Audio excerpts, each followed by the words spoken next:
Hello guys, welcome back to my channel Parmar PCS. तो कैसे हैं आप सब? आई होप आप अच्छे होंगे और आपकी पढ़ाई काफ़ी अच्छी चल रही होगी। So this is our series जिसमें हम यूपी में जितने एग्ज़ाम हुए हैं उनके पीवाईक्यू देखने की ट्राई कर रहे हैं और उनको समझने की ट्राई कर रहे हैं कि कैसे क्वेश्चन सेट होते हैं और हमें सोल्व कैसे करना है। As I told you, if someone subscribe to my channel that gives me motivation. So किसी ने सब्सक्राइब करा था तो here I am with another video. Please ऐसे ही सब्सक्राइब करते रहिए, ऐसे ही सपोर्ट करते रहिए ताकि मैं आपके लिए और वीडियो बनाती रहूँ एंड शेयर करना अपने फेलो स्टूडेंट्स के साथ। तो चलो इसी के साथ अपनी वीडियो स्टार्ट करते हैं। तो हमारा पहला क्वेश्चन है, ये असिस्टेंट प्रोफेसर का ये एग्ज़ाम है म्यूज़िक का। म्यूज़िक में भी 2-3 है, सितार है, इंस्ट्रूमेंटल म्यूज़िक है, ठीक है, गिटार है शायद। तो वो हम सारे देखेंगे। किसी में बिल्कुल रिपीट भी हो रखे हैं, वो भी मैं आपको दिखाऊंगी। 30 के 30 क्वेश्चन रिपीट हैं। अब दो बार करने का तो फ़ायदा नहीं है, तो हम देख लेंगे जिसमें रिपीट है वो हम छोड़ देंगे, ठीक है। तो पहला क्वेश्चन देखते हैं। Which of the following is the main objective of राजभाषा कीर्ति पुरस्कार योजना? ठीक है, तो देखो, राजभाषा नेशनल लैंग्वेज के बारे में कोई बात है, ठीक है, राष्ट्रभाषा के बारे में कोई बात है। तो ये जो पुरस्कार है इसका जो मेन ऑब्जेक्टिव है वो क्या है? अब देखो, एनिमेशन लगाना इसमें आप। To encourage the use of Hindi in official work, to encourage English, ये तो हो ही नहीं सकती क्योंकि इंग्लिश तो नहीं है। To promote regional language in India, regional language तो बहुत हैं, तो उसको आप नेशनल लैंग्वेज कैसे बोल सकते हो, है ना। टू ऑनर हिंदी पोइट्स, ये भी नहीं है। इसका आंसर है to encourage the use of Hindi in official work. जो हिंदी ऑफिशियल एक्ट आया था, उस जो उसमें प्रोविज़न लिखे हैं, तो वन ऑफ द प्रोविज़न के हमें हिंदी को प्रमोट करना है नेशनल लेवल पर, ठीक है। तो वो उसी के बारे में है, राजभाषा कीर्ति पुरस्कार भी। अब देखते हैं हमारा next question. In which year was the उत्सव पोर्टल लॉन्च्ड? तो सबसे पहली बात तो ये मिनिस्ट्री ऑफ टूरिज़्म का है कि कैसे हम इंडिया टूरिज़्म को वर्ल्ड लेवल पर प्रमोट कर सकते हैं। और ये 2022 का मतलब 22 में पोर्टल लॉन्च हुआ था, ठीक है। इसके बारे में इतना ही है और बहुत पुराना है, तो डोंट वरी अबाउट इट, मतलब एग्ज़ाम्स में नहीं आएगा। अब नेक्स्ट क्वेश्चन देखते हैं। इसमें कुछ ऑथर्स दिए हैं इस साइड और उनकी बुक्स हैं और हमें ये मैच करनी है, ठीक है। ऐसे क्वेश्चंस आते हैं। तो देखो, अगर आपको एक भी बुक पता है ना, तो आप 2 ऑप्शंस को एलिमिनेट कर सकते हो। देखो, अरुणधति रॉय, मेरे को इसमें से एक पता है, इन्होंने लिखी थी the God of small things, ठीक है। अगर सी को 1 से मिलाएंगे तो देखो ये वाला कैंसिल हो जाएगा, ये वाला कैंसिल हो जाएगा, ठीक है। बी और सी बचा। अब देखते हैं वीएस, जो इनका प्रोनाउंसिएशन नायपोल, जो वीएस नायपोल है, इनकी जो बुक है वो है the in A free state, D का 4, तो इससे आंसर ये निकलाएगा। और अरविंद अधिगा की जो बुक है the white tiger, and Kiran Desai की जो बुक है द इनहेरिटेंस ऑफ लॉस। ये बिल्कुल याद कर लेना, रट लेना, ठीक है। रिपीट हो सकते हैं, ये बिल्कुल हो सकते हैं। इंपॉर्टेंट बुक्स हैं, इंपॉर्टेंट ऑथर्स हैं। मान लो इनमें से 2 भी रिपीट हो जाएंगे और 2 कोई नहीं डाल देगा, तो आपका क्वेश्चन, मैंने बताया ना, अगर एक भी पता है तो उससे 2 एलिमिनेट हो सकते हैं, और अगर एक और पता है उससे क्वेश्चन ही सोल्व हो सकता है आपका। ऐसे ही ऑप्शन सेट होते हैं वनडे एग्जाम्स में, ठीक है। अब नेक्स्ट देखते हैं। Which Indian company became the first Indian company to achieve a market capitalisation of ₹20 lakh crore in 2024? तो ये एग्ज़ाम भी 2024 में था, तो उसी टाइम का ये डाटा है, अब इम्पोर्टेंट नहीं है। इसका आंसर रिलायंस इंडस्ट्रीज़ है। सो नेक्स्ट क्वेश्चन देखते हैं। Nagaur is a famous for production of which aromatic crop? ठीक है, तो किसके लिए फेमस है? ये है फेनुग्रीक के लिए, मेथी के लिए, ठीक है, ये याद रख लेना। अब नेक्स्ट क्वेश्चन देखते हैं। India's first reusable hybrid rocket Rumi was launched on? इसके बारे में थोड़ा सा डिटेल में देख लेते हैं क्योंकि साइंस एंड टेक अपने सिलेबस का पार्ट है। हम क्या पता रूमी के बारे में आ जाए, है ना, किसने बनाया था, किसने नहीं बनाया था, ये सब देख लेते हैं। सो देखो, कुछ इन्फॉर्मेशन तो क्वेश्चन में ही दे रखी है। कैसे? अगर मान लो नेक्स्ट अपने एग्ज़ाम में लोअर पीसीस में अगर क्वेश्चन आता है कि रूमी 1 जो है, जो रॉकेट है, वो कैसा रॉकेट है, ठीक है, तो ये इंडिया का पहला रीयूजेबल हाइब्रिड रॉकेट है। देखो इतनी इन्फॉर्मेशन तो क्वेश्चन में दे रखी है, तो अपने शॉर्ट नोट्स बना लेना, ठीक है। इसका मतलब क्या है, हाइब्रिड का मतलब क्या होता है, जिसमें दो चीज़ें मिला के बनी हो, है ना। हाइब्रिड किसी चीज़ का मिक्स होके बनी हो, तो इसमें किसका मिक्स है, सॉलिड और liquid, combination of solid and liquid propulsion use कर रखा है इसमें, ठीक है, सॉलिड एंड लिक्विड, ठीक है। इट्स आप फ्यूल बोल सकते हैं, ठीक है, इन दोनों का यूज़ किया हुआ है। एंड रीयूजेबल का मतलब क्या है, इसका मतलब होता है कि it can be recovered and use again, ताकि हम क्या कर सकें, जो स्पेस मिशन है उनकी कॉस्ट को रिड्यूस कर सकें। इसलिए ही दोबारा किसी चीज़ को यूज़ करना, यानी कि मान लो सैटेलाइट स्पेस में थी, उसको रिकवर करा, वापस बुलाया, ठीक है, और उसको दोबारा यूज़ हमने उसमें कुछ मॉडिफिकेशन करी और दोबारा उसको मिशन के लिए भेज दिया, ठीक है। It's called reusable rocket. Hybrid का मतलब समझ लिया, रीयूजेबल का मतलब समझ लिया। ये लॉन्च कब हुआ था, 24 अगस्त 2024 को, ठीक है। मैंने बताया कि ये तभी एग्ज़ाम हुआ था, इसलिए एक साल पहले का करंट अफेयर और पिछले मतलब उसी साल का करंट अफेयर पूछ रखा है। तो अगर हमारा एग्ज़ाम 2026 के अगस्त में है, तो हमें इस साल के जनवरी से लेके जुलाई तक का तो देखना ही देखना है। ये बहुत इम्पोर्टेंट है, बहुत बहुत इम्पोर्टेंट है, ठीक है। इससे पिछले महीने का भी देख लेना, यानी कि जून से दिसंबर तक 2025, ठीक है। अब बस इसमें एक चीज़ और इम्पोर्टेंट है कि ये किसने बनाया था, ठीक है, ये इम्पोर्टेंट है। और ये जो रूमी रॉकेट है वो किस लिए था, मतलब इसका ऑब्जेक्टिव क्या था और ये बनाया किसने था। तो ये it is developed by space zone India, ठीक है। ये तमिलनाडु बेस्ड एक स्टार्टअप है और इसने किसकी हेल्प ली थी, इसने ली थी मार्टिन ग्रुप। तो इससे हमें क्या समझ आता है, ये एक कमर्शियल प्राइवेट सेटेलाइट थी, ठीक है, सेटेलाइट रॉकेट था। हमने ये देख लिया। इसका ऑब्जेक्टिव देखना है हमें, इसके ऑब्जेक्टिव क्या थे, ये क्लाइमेट चेंज के बारे में स्टडी करेगा, global warming, UV radiation, atmospheric monitoring, cosmic radiation, air quality, ये सब देखेगा ये, ठीक है। कुल मिला के एटमॉस्फेयर और क्लाइमेट के बारे में है मेनली इसका जो पर्पज़ है, ठीक है। अब देखते हैं नेक्स्ट क्वेश्चन।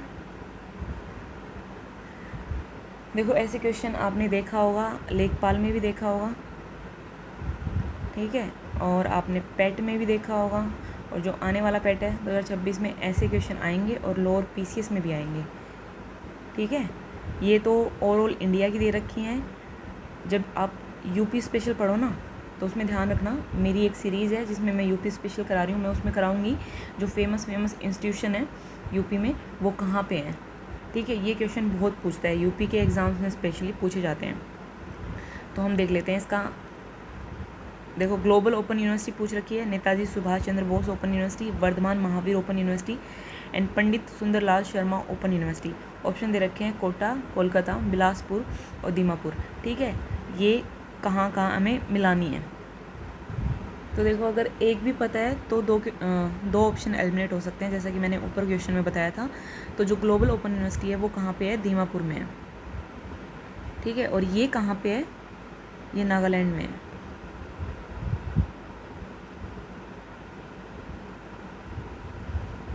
ठीक है। तो इससे ए का 4, तो इससे ये चला जाएगा, इससे ये चला जाएगा, ठीक है। अब देखते हैं नेताजी सुभाष चंद्र बोस ओपन यूनिवर्सिटी, ये कहाँ पे है, ये है कोलकाता में, यानी कि वेस्ट बंगाल में। बी का क्या हो जाएगा 2, तो इससे ये भी चला जाएगा, आंसर निकला है ये सी का 1। वर्धमान महावीर कोटा में है और पंडित सुंदरलाल शर्मा यूनिवर्सिटी कहाँ पे है, बिलासपुर में है, ठीक है। अब नेक्स्ट देखते हैं, विच one of the following is not a source of informal agency of education. अब फॉर्मल इनफॉर्मल आपको पता होगा, फॉर्मल क्या होती हैं, जैसे स्कूल्स हो गए, कॉलेज हो गए, ठीक है। जहाँ पे कोड ऑफ कंडक्ट्स होते हैं, फॉर्मल्स वो होती हैं, और जो इनफॉर्मल जैसे अपनी फैमिली होगी, जो अपनी माँ कुछ सिखाती है, ठीक है, सोसाइटी कुछ सिखाती है, पड़ोस में बच्चे जो सीखते हैं, वो सब इनफॉर्मल है। तो इसका आंसर क्या हो जाएगा? कम्युनिटी। ठीक है, सॉरी इनफॉर्मल नोट पूछा है ना, नोट, हाँ, नोट ए सोर्स ऑफ, तो ये भी इनफॉर्मल है, ये भी इनफॉर्मल है। जनरल गेम्स जो है ना, इसमें रूल्स होते हैं, सो दिस इज़ नॉट इनफॉर्मल, ये फॉर्मल का एग्जाम्पल है, तो आंसर हो जाएगा जनरल गेम्स। अब देखते हैं नेक्स्ट क्वेश्चन,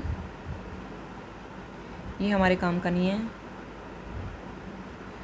ये वाला देखते हैं। The NIRF is a ranking system introduced by ministry of education, government of India in 2015, because मैंने आपको बताया कि ये वाले क्वेश्चन आप बीच में बिकॉज लगा के पढ़ा करो, because NIRF aims to provide a fair and transparent assessment of higher education institution across India based on various parameters। देखो, आप नॉर्मल भी क्वेश्चन पढ़ रहे हो ना, तो आपको पता चल रहा होगा कि ये स्टेटमेंट कैसे गलत हो सकती है, नहीं हो सकती है गलत, ठीक है। असेसमेंट दे रहा है हायर एजुकेशन में, और एजुकेशन की ही बात हो रही है यहाँ पे, मिनिस्ट्री ऑफ एजुकेशन नहीं, तो ये बिल्कुल ठीक है, ये दोनों ही ठीक हैं। Both A and R are true and R is the correct explanation of A। ठीक है, NIRF की फुल फॉर्म देख लेते हैं, national institutional ranking framework.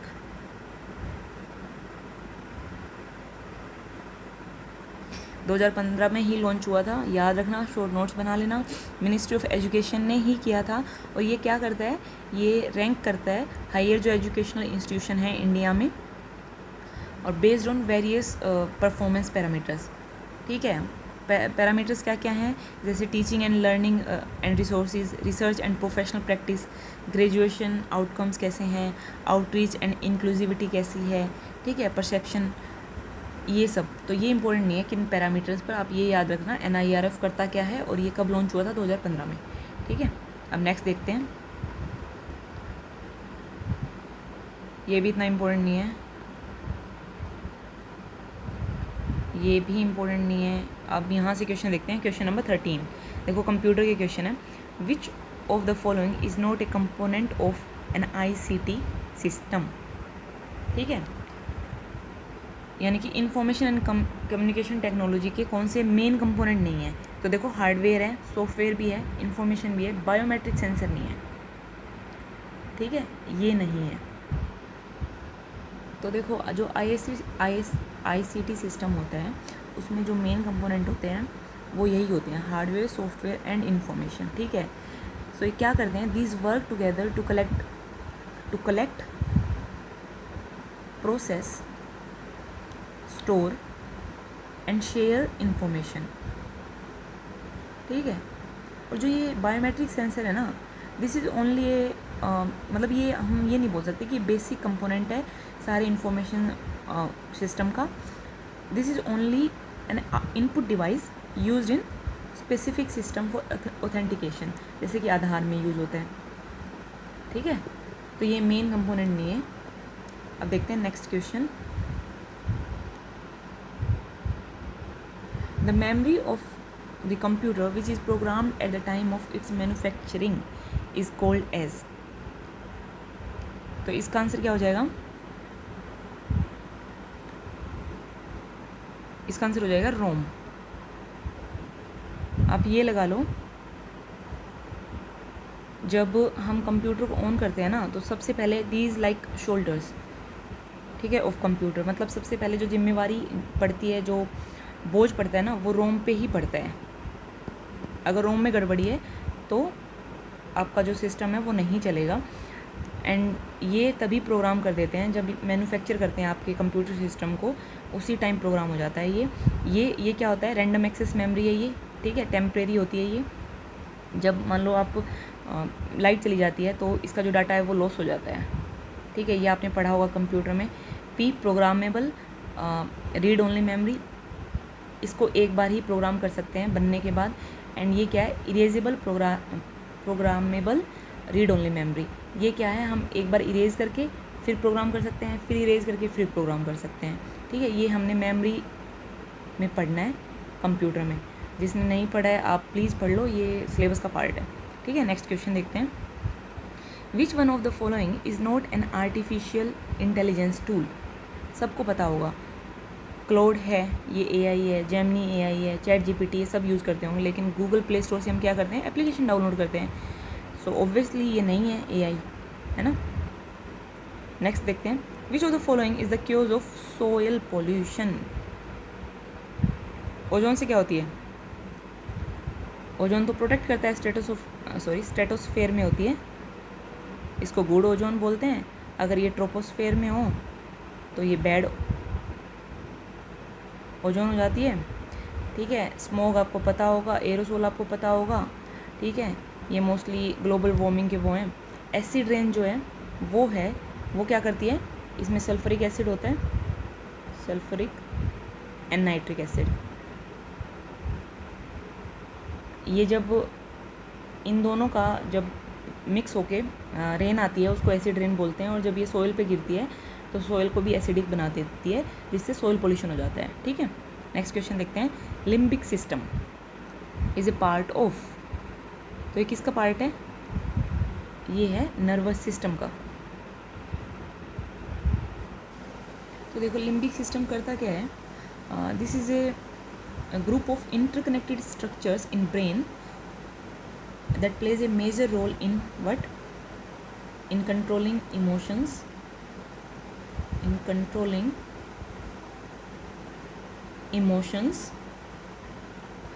memory, motivation and behavior.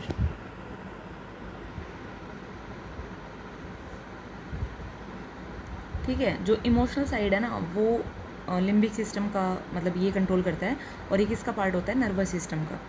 अब नेक्स्ट देखते हैं। Which of the following is a Ramsar site in India as on December 31, 2024 में?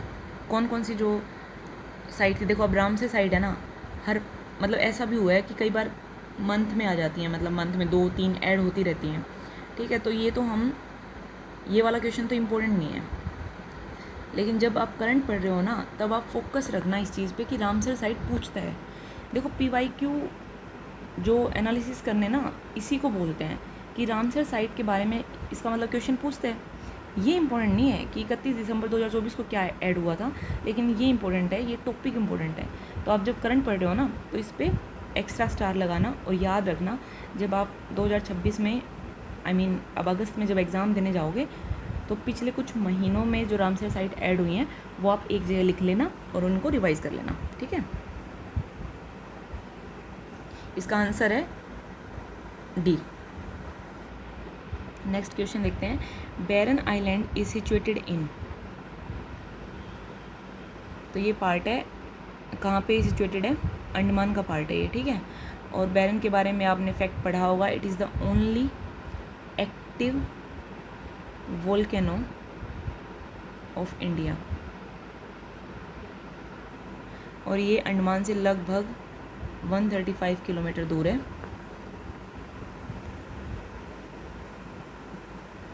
अब देखते हैं next question. In which year atomic energy institute Trombay was established? तो ये establish हुआ था 1954 में, और इसी को नाम बदलकर क्या बोल दिया गया? भाभा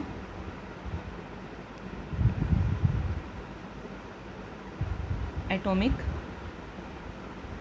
रिसर्च सेंटर,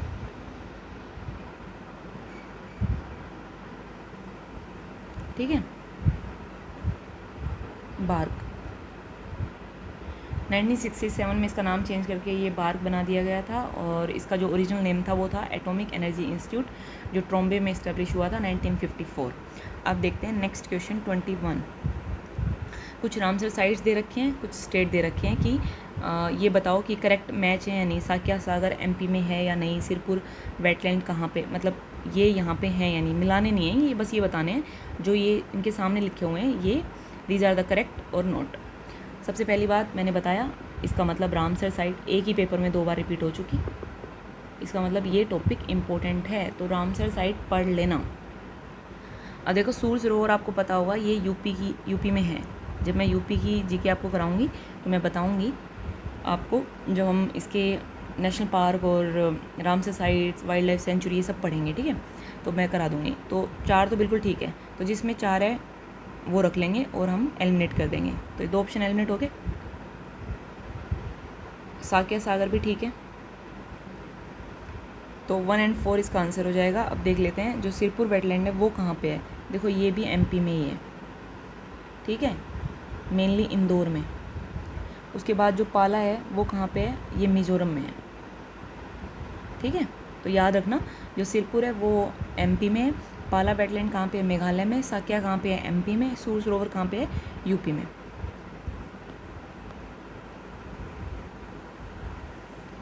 अब ये देखते हैं in which inscriptions both Kalidas and Bharavi are mentioned by their name. ये इनके नाम से किस इंस्क्रिप्शंस में लिखे हुए हैं, तो इसका आंसर है अहोल प्रशस्ति। तो अब इनके बारे में देखो, ये सारे ही इंस्क्रिप्शन बहुत इंपॉर्टेंट हैं। ये किसी ना किसी क्वेश्चन मतलब आप एग्ज़ाम में देख लोगे और ये आपने पढ़े होंगे, ठीक है। नहीं पढ़े तो मैं थोड़ा थोड़ा बता देती हूँ। मोस्टली ये भाई आप पढ़ लेना, हिस्ट्री का पार्ट है। आप जब एंशिएंट हिस्ट्री पढ़ोगे तो उसमें आएंगे, ठीक है, कुछ गुप्ता पीरियड की हैं, तो आप ये सब पढ़ लेना। तो जो ऐहोल इंस्क्रिप्शन है वो कहाँ पे है, कर्नाटक में है। सबसे पहली बात तो ये किसने लिखा था, रवि कीर्ति ने। It is composed by Ravi Kirti. और ये किसके कोर्ट पोएट थे रवि कीर्ति, पुलाकेशिन, पुलाकेशिन सेकंड, ठीक है, ये याद रखना सेकंड। और ये किस डायनेस्टी से बिलोंग करते थे, चालुक्य, चालुक्य डायनेस्टी से बिलोंग करते थे, ठीक है। तो ये तो हो गए हमारे। और इनके जो फेमस और भी पोएट थे ना, जो पुलाकेशिन सेकंड के, ये थे, भारवी थे, ठीक है, एंड कालिदास थे, तो ये बता दिया, ठीक है। ये फेमस पोएट थे और रवि कीर्ति भी थे। इन्होंने ये कंपोज करा था अहोल प्रशस्ति। कहाँ पे, कर्नाटक में है। और पुलाकेशिन सेकंड के कोर्ट पोएट थे रवि कीर्ति, और अदर पोएट कौन थे, कालिदास एंड भारवी, और ये चालुक्य डायनेस्टी से बिलोंग करते थे, ठीक है। अब देखते हैं प्रयाग प्रशस्ति के बारे में।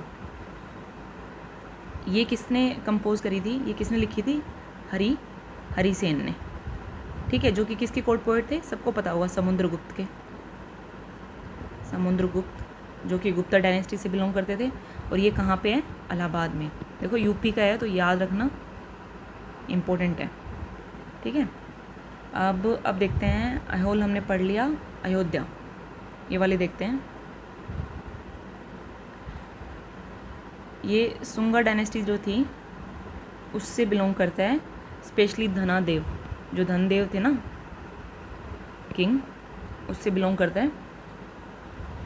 अब भीतरी पिलर इंस्क्रिप्शन जो है वो स्कंदगुप्त से मेनली बिलोंग करता है, गुप्ता डायनेस्टी, स्कंदगुप्त। और ये बताता है it describes his victory, Skandagupta की विक्ट्रीज एंड स्पेशली अगेंस्ट हूण, जो हूण के खिलाफ कैसे ये जीते थे उसके बारे में बताता है, ठीक है। तो ये हो गया इस क्वेश्चन के बारे में। अब देखते हैं next question. Which rank was given to Gandhi ji in British army at the time of Zulu revolt in South Africa.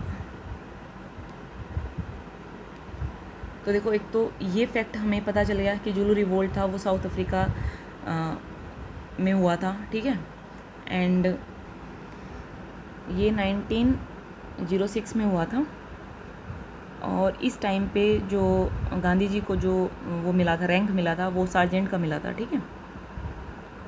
ऐसा इतना इम्पोर्टेंट नहीं है क्योंकि साउथ अफ्रीका का रिवोल्ट है, तो ये तो कभी नहीं आएगा एग्ज़ाम में कि ये कब हुआ था, ये बस मैंने ऐसे ही बता दिया। लेकिन ये इंपॉर्टेंट है, गांधी जी को ये याद रखना, उस टाइम पे गांधी जी को क्या टाइटल मिला था, तो सर्जेंट का टाइटल मिला था, ठीक है। किसने दिया था, ब्रिटिश आर्मी ने।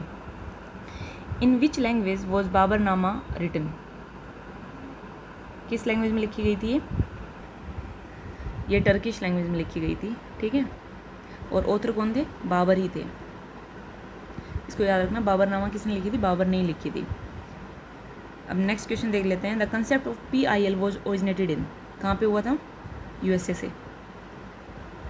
ये क्वेश्चन देख लेना आप, DPSB कहाँ से ली थी, ठीक है, फंडामेंटल ड्यूटीज़ कहाँ से ली थी, FR कहाँ से ली थी, ये पॉलिटी का सेक्शन है, पढ़ लेना, इससे क्वेश्चन आते हैं।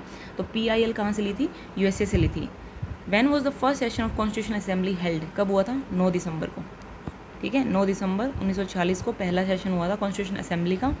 विच one of the following article of constitution of India deals with adult suffrage?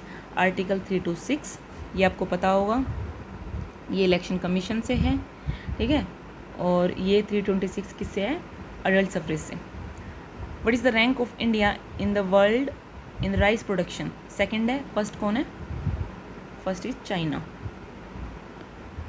PLI scheme is not related to which one of the following? तो देखो,